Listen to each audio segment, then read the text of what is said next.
बिस्मिल्लाहिर्रहमानिर्रहीम। मुअज़्ज़ज़ सामीन गिरामी कदर, मुख्तलिफ बीमारियों के हवाले से मुख्तलिफ वज़ाइफ आप अहबाब के सामने रख रहे हैं। आज एक निहायत अहम बीमारी जिसके हवाले से लोग बहुत ज़्यादा सवालात करते हैं, उसको और उसका इलाज आपके सामने रखना है। और ये निहायत मुजर्रब इलाज है और निहायत आसान इलाज है। वो बीमारी है बांझपन, स्पर्म्स का कमज़ोर होना, एग का साइज़ छोटा होना।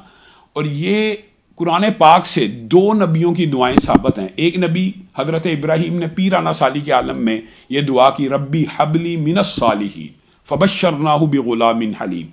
तो अल्लाह रब्बुल इज़्ज़त ने उनको एक हलीम बेटे की बुशारत दी, उन्होंने अल्लाह से दुआ की। और दूसरा जो मारूफ वाक़या हज़रत ज़करिया का, मरियम को बिन मौसम के फल देख रहे हैं तो अल्लाह के सामने सारी गुजारिशात रख रहे हैं, रब्बी इन्नी वहनल अज़्मु मिन्नी वश्तअल अर्रअसु शैबा, हड्डियों में गूदा नहीं रहा, बाल सफ़ेद हो चुके हैं, वकानत इमराअती आकिरा, बीवी बांझ हो चुकी है, लेकिन अल्लाह से मायूस नहीं हुए। वलम अकुम बिदुआई का रब्बी शकिया, अल्लाह आपसे दुआ मांग के मैं कभी महरूम नहीं रहा। वो जो दुआ हजरत ज़करिया ने उस वक़्त मांगी, वो तीन मुख्तलिफ जुमले हैं मुख्तलिफ मकामात में कुरान पाक। एक जो मारूफ है, रब्बी ला तदरनी फर्दम व अंत खैरुल वारिसीन, ये दुआ है अगर आप औलाद सालिहा नरीना चाहते हैं, बेटा चाहते हैं और बांझपन भी हो, तो ये ज़करिया अलैहिस्सलाम की ये अल्फाज पढ़ने चाहिए। और दूसरी दुआ ज़करिया अलैहिस्सलाम ने जो कुरान पाक में दूसरे मकामात में अल्लाह रब्बुल इज़्ज़त ने कहा, ना सिर्फ आपको बेटा दूंगा बल्कि ऐसा बेटा दूंगा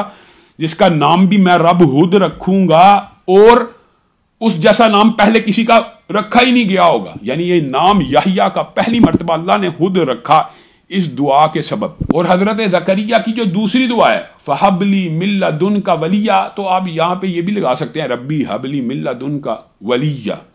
और जो तीसरी दुआ हजरत ज़करिया ने की, रब्बी हबली मिल्लदुन का ज़ुर्रियतन तय्यबतन इन्नका समीउद दुआ। ये तीन दुआएं ज़करिया अलैहिस्सलाम की कुरान पाक में मुख्तलिफ मकामात के ऊपर मौजूद हैं और हजरत इब्राहीम की वो पहली दुआ। अब इनको पढ़ना कैसे है? अगर आप औलाद सालिहा नरीना चाहते हैं तो रब्बी ला तदरनी फर्दम व अंत खैरुल वारिसीन 313 मरतबा हर नमाज के बाद 40 दिन पढ़ें। और औरतें वो अय्याम बाद में भी पूरे कर सकती हैं, मियाँ बीवी 40 दिन तक ये दुआ पढ़ें। अल्लाह के फज़ल व रहमत से ये चारों दुआएं अगर इनका विर्द आपकी ज़ुबानों के ऊपर जारी हो जाएगा तो बेऔलादी के जो बीमारी है, बांझपन की जो बीमारी है, स्पर्म्स की कमज़ोरी की जो बीमारी है, एग के छोटे होने की बीमारी है, अल्लाह के फज़ल व करम से इन तमाम बीमारियों से शिफा मिल जाएगी।